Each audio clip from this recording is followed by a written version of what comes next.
Hi friends, share বাজার রহস্য চ্যানেলে আপনাদের স্বাগত। আশা করি আপনারা সকলে ভালো আছেন এবং সুস্থ আছেন। ফ্রেন্ডস, সকলকে জানাই শুভ রথযাত্রার শুভকামনা। ফ্রেন্ডস, বাজেট নিয়ে একটা অ্যানাউন্সমেন্ট হয়েছে। বাজেট 23শে জুলাই মঙ্গলবার হবে। 23শে জুলাই মঙ্গলবার। এবারে বিভিন্ন সূত্র থেকে, মিডিয়া রিপোর্ট থেকে যেটা জানা যাচ্ছে, গভর্নমেন্ট কিন্তু এফ মানে ফিউচার অ্যান্ড অপশন বিজনেসটাকে স্পেকুলেটিভ ইনকাম বা লটারি ইনকাম বা ক্রিপ্টো ইনকামের সমতুল্য ভেবে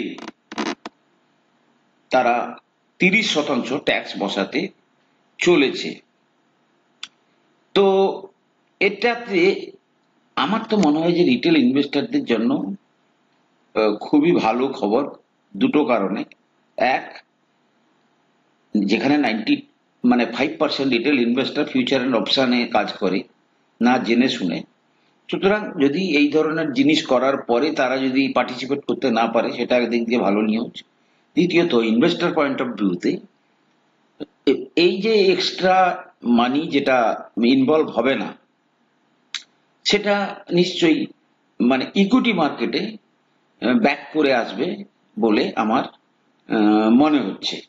সুতরাং অন দ্যাট পয়েন্ট অফ ভিউতে আমার মনে হচ্ছে যে এটা একটা গুড নিউজ। দ্বিতীয়ত হচ্ছে সিকিউরিটি ট্রানজাকশন ট্যাক্স। আপনারা যখন কোনো শেয়ার কেনেন তখন সেখানে কিন্তু একটা সিকিউরিটি ট্রানজাকশন ট্যাক্স বলে একটা কম্পোনেন্ট থাকে। ব্রোকারেজ, তারপরে ট্রানজাকশন ট্যাক্স, সেস, এগুলো সব বহু কিছু জিনিস থাকে এবং সেটাকেও হাইক করার চেষ্টা হচ্ছে on high frequency trade, HFT trade. ঠিক আছে, প্রোটেক্ট দ্য রিটেল ইনভেস্টরদেরকে প্রোটেক্ট করার জন্য।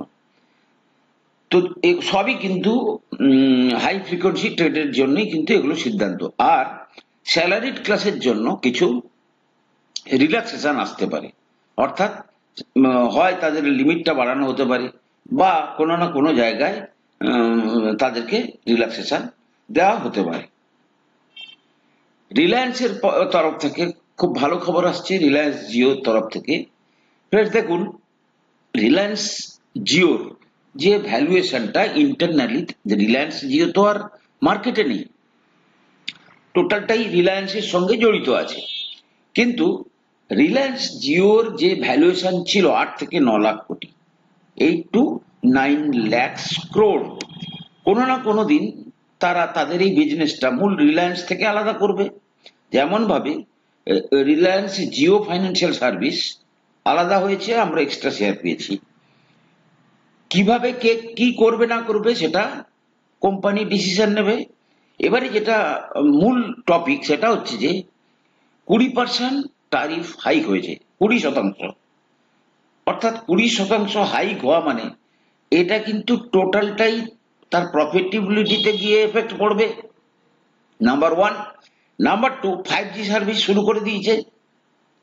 এই দুটো কারণে রিলায়েন্স জিওর যে ভ্যালুয়েশন অনেকটা উপরে চলে গেছে, প্রায় 11-12 লক্ষ কোটি টাকার কাছাকাছি। এবং এই সমস্ত কোম্পানিরা এই রকম ভাবে ভ্যালুয়েশন বাড়িয়ে তারা কিন্তু মার্কেটে ইনিশিয়াল পাবলিক অফার আনে। সুতরাং, এবং যদি রিলায়েন্স এর ভ্যালুয়েশন ধরুন 11 লক্ষ কোটি টাকা, মিনিমাম যদি 5% টাকার সে যদি আইপিও আনে, তাহলে 11 লাখের যদি 5% হয়, প্রায় 55,000 কোটি টাকার আইপিও আসবে, যেটা ভারতবর্ষের সবচেয়ে বড় আইপিও হবে হিসাবে পরিগণিত হবে। এর আগে আপনারা জানেন যে LICর আইপিও এসেছিল, সেটা প্রায় 20,000 কোটি টাকার কাছাকাছি। তাহলে রিলায়েন্স জিওর এই সুখবর। অন্যদিকে রিলায়েন্স রিটেলও, তারাও কিন্তু ধীরে ধীরে তাদের যে ব্যালেন্স শিট ইমপ্রুভ করছে এবং তারাও প্ল্যান করছে 2025-এর মধ্যে তারাও কিন্তু আইপিও আনবে। সুতরাং রিলায়েন্সের কিন্তু টোটাল ভ্যালু আনলক করতে চাইছে 2025-এর মধ্যে। আর রিলায়েন্সের ভ্যালু আনলক হয়ে যাওয়া মানে, ধরুন আজকে যদি বলি রিলায়েন্সের মূল রিলায়েন্স 3100 টাকা, plus Reliance Jio financial service ধরুন সেটাও প্রায় 270-80 টাকার কাছাকাছি, এবং দুটোর ভ্যালুয়েশন যদি দেখা যায় তাহলে দেখা যাবে 21-22 লাখ টাকা। এরপরে যদি আবার টোটাল ভ্যালুয়েশনটা যদি বর্তমানে 3100 প্লাস ধরুন 280, তার মানে ধরুন 3380, এবারে সবকিছু আনলক করলে দেখা যাবে 2025-এর মধ্যে রিলায়েন্সেরই টোটাল মার্কেট ক্যাপ গিয়ে দাঁড়াবে প্রায় 50 লাখ, মানে সরি, এখান থেকে ধরুন আরো 40% আপ করে দেন, প্রায় 30 লক্ষ কোটি টাকার কাছাকাছি। সুতরাং রিলায়েন্স শেয়ার হোল্ডাররা আপনারা কিন্তু স্ট্রংলি বসে থাকতে পারেন, আপনাদের জন্য অনেক ভালো খবর। ফ্রেন্ডস, বুল মার্কেট চলছে, কিন্তু যেহেতু বুল মার্কেট চলছে এখন মানুষ তো ভুলে আছে, আমি তাই ইন্ডিয়ার যে বিয়ার মার্কেটের হিস্ট্রি 2000 থেকে আমি সেটা আপনাদের সামনে তুলে ধরতে চাইছি। প্রথমে বিয়ার মার্কেট, তারপরে বুল মার্কেট, এবং তারপরে আমাদের কি স্ট্র্যাটেজি হওয়া উচিত, স্ট্যান্ডার্ড অপারেটিং প্রসিজার এসওপি আমাদের কি হওয়া উচিত, বা কি ধরনের মেন্টাল স্টেট আমাদের থাকা উচিত। ফ্রেন্ড দেখুন, বিয়ার মার্কেট অফ ইন্ডিয়া 2000 সালে ফেব্রুয়ারি 2000 নিফটির ভ্যালু ছিল 1818, সেপ্টেম্বর 2001 প্রায় কত মাস পরে, 1.5 বছর পরে, 18 মাস পরে সেই ভ্যালুয়েশন কত হয়, 902, ডাউন 52%। এবং আপ টু 2004, যে ফেব্রুয়ারি 2000-এ কিনেছিল 2004 পর্যন্ত সে কিন্তু কোনো রিটার্ন পায়নি, অর্থাৎ যে 1818 নিফটিতে ইনভেস্ট করেছিল সে 4 বছর কোনো রিটার্ন পায়নি। আমি যদি একটু চার্টে নিয়ে যাই তাহলে আপনাদেরকে বোঝাতে সুবিধা হবে। ওকে, আমরা কোথায় আছি, 2000-এ আছি। এই দেখুন, দিস ইজ দ্য ক্যান্ডেল, এই ক্যান্ডেলের হাই কত, 1818, এবং আপনি যদি দেখেন লো ক্যান্ডেলটা কোথায়, লো কোন ক্যান্ডেল, এই যে সেপ্টেম্বর 2001 কত হয়েছিল, 850। ক্লিয়ার? এবং যদি দেখেন এই পিরিয়ডটা থেকে এই পিরিয়ডটাতে কিন্তু একই আছে, 2004 পর্যন্ত কেউ রিটার্ন পায়নি এই ধরনের স্টেজটা পর্যন্ত। এই পিরিয়ডে কি হয়েছিল, প্রথমত হচ্ছে এই পিরিয়ডে .com বাবুল, অর্থাৎ ইন্টারনেট বাবুল, তখন সবে সবে ইন্টারনেট আসছে এবং সমস্ত ইন্টারনেট লিঙ্ক করে কোম্পানিগুলোকে হেভি ভ্যালুয়েশন করে দেওয়া হয়েছে, ঠিক আছে। এবং যেটা বাস্ট করলো কবে, 2000-এ গিয়ে, এবং ওই পার্টিকুলার টাইমে 10 কেতন পারেখ স্ক্যামও হয়, অর্থাৎ K10 স্টক হিসাবে পরিচিত ছিল কি কি, এবিসিএল, অমিতাভ বচ্চন কর্পোরেশন লিমিটেড, আজকে সেই কোম্পানি আছে কিনা জানি না, হিমাচল ফিউচারিস্টিক, এবং এগুলোর যে ভ্যালুয়েশন সে কি লেভেলে চলে গেছিল সেটা আপনাদেরকে বলে বোঝাতে পারবো না। ধরুন 100 টাকার জিনিস 2800 হয়ে গেছে, মানে আরো বেশি। তাহলে Amitabh Bachchan Corporation, Himachal Futuristic Communication, Mukta Arts Tips, Pritish Nandy Communication, GTL Global Telesystem, Zee Telefilms, Pentamedia Graphics, Crest Communication, Aptech Infosys, এই কোম্পানিগুলো কিন্তু পুরো ইনভেস্টারদেরকে বরবাদ করে দিয়েছিল, ঠিক আছে। এবং এই যে র্যালিটা কিন্তু 1995 থেকে আস্তে আস্তে করে শুরু হয়েছিল, 2000-এ গিয়ে কিন্তু দেখা গেল প্রথমে সবাই ভাবলো যে সব কোম্পানির ফান্ডামেন্টাল খুব ভালো, কিন্তু বাস্তবে যখন রেজাল্ট আসতে শুরু করলো জিনিসটা কিন্তু উল্টো হলো। তাহলে এখানে 2000 সালে এই লেভেলে যারা ইনভেস্ট করেছে, এই জায়গাতে যারা ইনভেস্ট করেছিল তারা কিন্তু এতদিন পর্যন্ত কোনো রিটার্ন পায়নি। হ্যাঁ, এই সমস্ত জায়গায় নিচের লেভেলে যারা কিনেছে তারা রিটার্ন পেয়েছে, কিন্তু এই যে পিকে যারা কিনেছে তারা কিন্তু কোনো রিটার্ন পায়নি। নেক্সট দেখুন, জানুয়ারি 2008 নিফটি 6357, অক্টোবর 2008 নিফটি 2253, ডাউন 59%। এবং এই জানুয়ারি 8 থেকে যে ডাউনফলটা শুরু হলো সেটা কিন্তু প্রায় 2014 পর্যন্ত চলেছিল, 6 বছর। যারা জানুয়ারি 2008-এর পিকে ইনভেস্ট করেছিল তারা কিন্তু 2014 পর্যন্ত কিন্তু কোনো রিটার্ন পায়নি অ্যাজ পার ইন্ডেক্স। ধরুন অনেকে মিউচুয়াল ফান্ডে ফান্ডে তো পয়সা রাখে, সেখানে তো আপনার ইউনিট লিঙ্ক পলিসি, তারা কিন্তু 6 বছর রিটার্ন পায়নি। এবং এই পার্টিকুলার পিরিয়ডে কি হয়েছিল, এই আগের স্টেজেও কিন্তু ইউএস, এবারেও কিন্তু ইউএসএ কি হলো, লোন যে কেউ নিতে পারছে, ক্রেডিট কার্ড যাকে খুশি দেওয়া হচ্ছে, ক্রেডিট কার্ডের যে তার লিমিট যত খুশি, ক্রেডিট কার্ডে লোকে ঘর কিনে নিচ্ছে, সেই ঘরকে লোকে আবার মর্টগেজ দিচ্ছে, মর্টগেজ দিয়ে সেখান থেকে টাকা নিয়ে আবার ঘর কিনছে। বুঝতে পেরেছেন? Cheap credit and relaxed lending standard allowed many high-risk borrowers to purchase overpriced homes, fueling a housing bubble. What is the subprime? The subprime mortgage crisis occurred from 2007 to 2010 after the collapse of the US housing market. When the housing bubble burst, many borrowers were unable to pay back their loans. এবং এই সময় একটা আমেরিকার সবচেয়ে একটা বড় bank ছিল layman brothers, সেই ব্যাংকও ব্যাংকরুপ্ট হয়ে যায়। Clear? Indian point of view থেকে তারপরে ফাইনালি গভর্নমেন্ট মানে তাদের রেস্কিউ করতে আসে, কোনো কারণে গভর্নমেন্ট সেটাকে রেস্কিউ করে বাঁচিয়ে নেয়, ইউএস গভর্নমেন্ট। ওই একই পিরিয়ডে ইন্ডিয়া আরেকটা ক্রাইসিস ফেস করে, সত্যম স্ক্যাম। সত্যম কম্পিউটার বলে একটা কোম্পানি ছিল, হায়দ্রাবাদ বেস্ট, রামালিঙ্গা রাজু ছিল তার চেয়ারম্যান।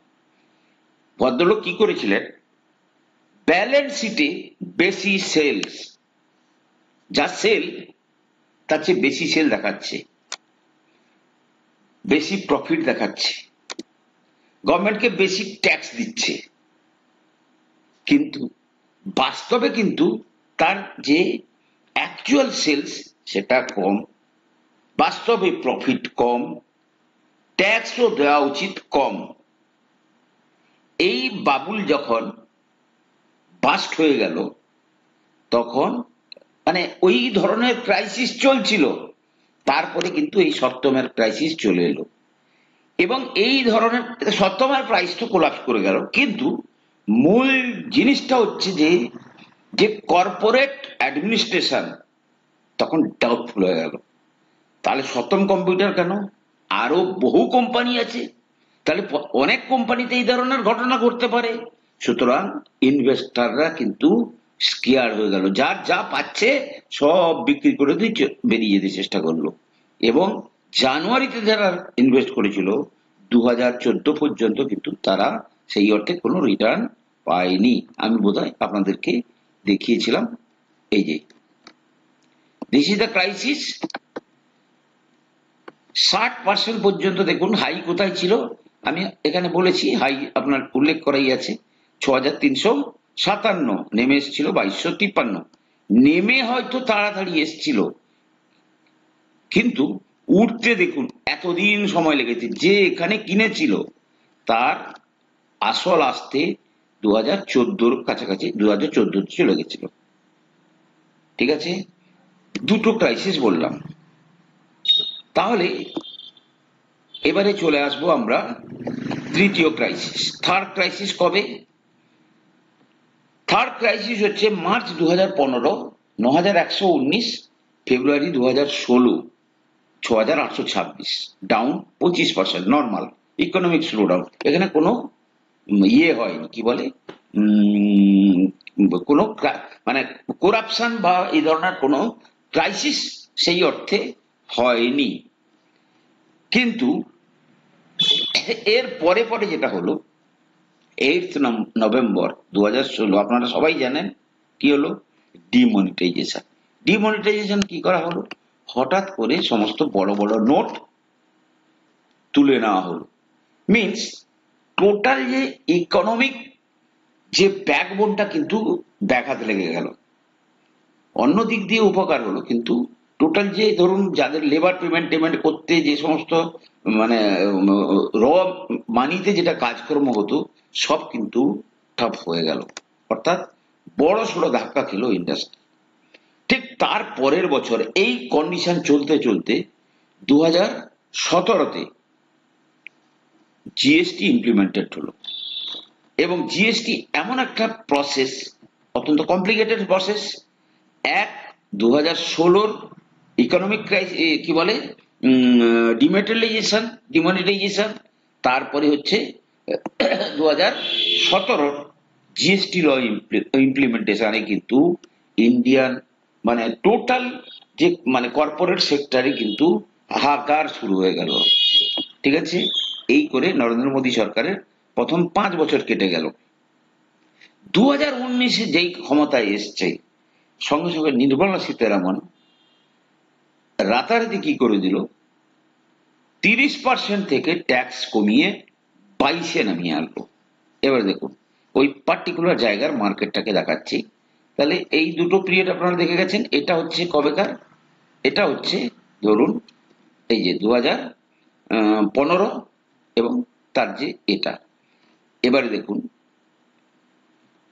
এই পার্টিকুলার টাইমটাতে সেপ্টেম্বর 18, এই সেপ্টেম্বর 18-র যে ডাউনফল, এরপরে কিন্তু এইখানটাতে কিন্তু ট্যাক্স কাট হয়।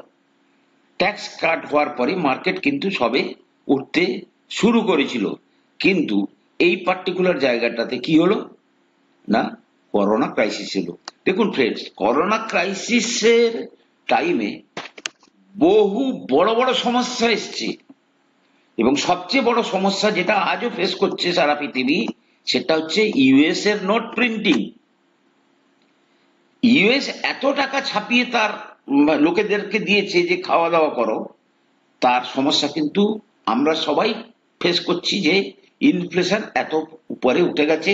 এখনো পর্যন্ত সেই ইনফ্লেশনের ধাক্কা কাটিয়ে কিন্তু মার্কেট মানে সেই অর্থে ইকোনমি কিন্তু রিকভার করেনি, সেই অর্থে ইকোনমি রিকভার করেনি। এবং এখনো পর্যন্ত করোনার টাইমের যে এফেক্ট, তাতে যে সমস্ত এনপিএ হয়ে গেছিল, নন পারফর্মিং অ্যাসেট, অর্থাৎ দীর্ঘদিন বিজনেস বন্ধ থাকার জন্য সবাই যে যার কি বলে ইনস্টলমেন্ট দেওয়া বন্ধ হয়ে গেছিল, এই সমস্ত জিনিস হয়েছে। কিন্তু what ever reason it may be, কারণ যাই হোক না কেন, অ্যাজ অন টাইম আমাদের যে অর্থনৈতিক কন্ডিশন সেটা কিন্তু ভালো, এবং তার কিন্তু প্যারামিটার ভিত্তিক অ্যানালাইসিস করার দরকার আছে।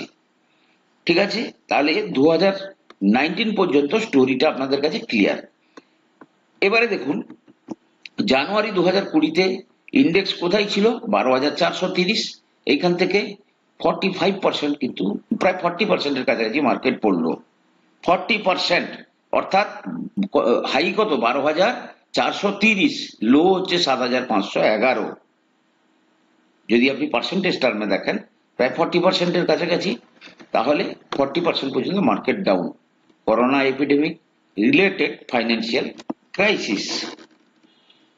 এবারে আমি আপনাদের কাছে কেন এই জিনিসটা তুললাম, আজকে এর পেছনে লজিকটা কি, কারণ কি সবাই বর্তমানে কিন্তু বুল মার্কেটে বুন্দ হয়ে আছেন।